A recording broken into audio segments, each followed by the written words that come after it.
A new photograph of Huawei's triptych foldable is circulating online, and it seems that once again the CEO, Mr. Richard Yu, is involved. Mr. Richard Yu said, "Take a picture of me as if I don't notice and then leak it on the internet." Previously, we had already seen a leaked photograph with the device unfolded while Mr. Richard Yu was on a plane, and it looked like he was practically using a tablet. But now the device is folded, and its thickness is surprising because we have to remember that it has 3 screen areas, 2 hinges, and the thickness looks very close to what Samsung would have with the Galaxy Z Fold 6. On the other hand, the design of the camera module, which appears to be circular, is also visible. We don't know what the camera system of this device will be like, but it definitely could be a very aggressive proposal from Huawei to continue showcasing its power in this foldable market. In fact, that's why it wouldn't surprise me if Huawei chose to name it Huawei Mate Z, and they might even say during its presentation that this is a true Z.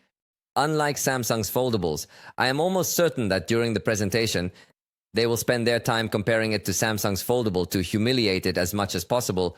It will surely have a thickness very similar to Samsung's foldable, but in this case, we are talking about a triptych foldable.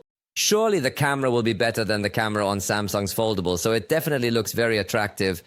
I am very excited to get to know it, although, as I have been telling you for a few days now, it has been leaked that the price could be excessively high, understanding that this is only a demonstration of Huawei's power and not yet an attempt to sell many units. But let me know in the comments what you think about this foldable device that Mr. Richard Yu is already using freely on the streets before its presentation.